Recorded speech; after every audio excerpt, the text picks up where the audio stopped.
welcome back inside our proactive newsroom. And joining me now is Luke Norman. He is the chairman and co-founder of U.S. Gold. And Luke, it's good to see you again. How are you? Great. Thank you, Steve. And nice to see you also.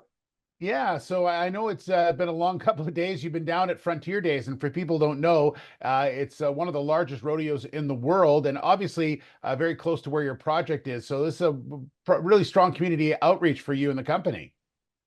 Yeah, it is. And it's just great to, the support that we already had and continue to garner within the township, right out through the whole entire state. We got to have a lunch meeting with the governor, which was amazing. And yeah, we met just more and more. I spent afternoon with the mayor. It's a really good function. Yeah, and I would imagine they're asking a lot of the questions that people are asking about, where's the project at, where are you going, what's next coming up, and that's really what you're focused on now is sort of the next stages of the project. That's exactly it. We've been awarded our permit to mine, which was, as everyone knows, a huge milestone for us. But now we get to have some of the fun conversations, both again on a city level and then beyond that into the state level of their involvement. I'm not sure if you're aware, but we're doing an update on our pre-feasibility study, which is going to be a pretty big news item for us in the coming months. So yeah, we spend time with them and our consultants, and it's a really beneficial time to be in there.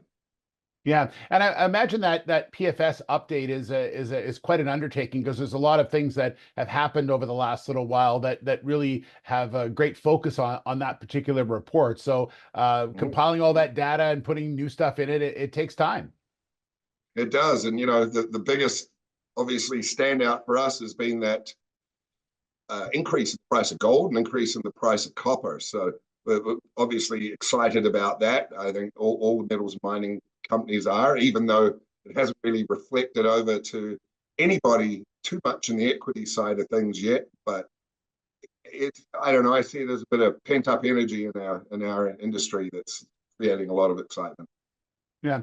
Luke, lastly, I just want to ask you, you talked about getting your permit to mine and sort of the milestones that the company's hit over the last couple of years. I mean, it really has seen it seems like it's taken forever, but it really hasn't been all that time since, when you were applying for a lot of those things to where you are today. It must feel like it's gone light speed within getting to this point where you're about to put out another PFS.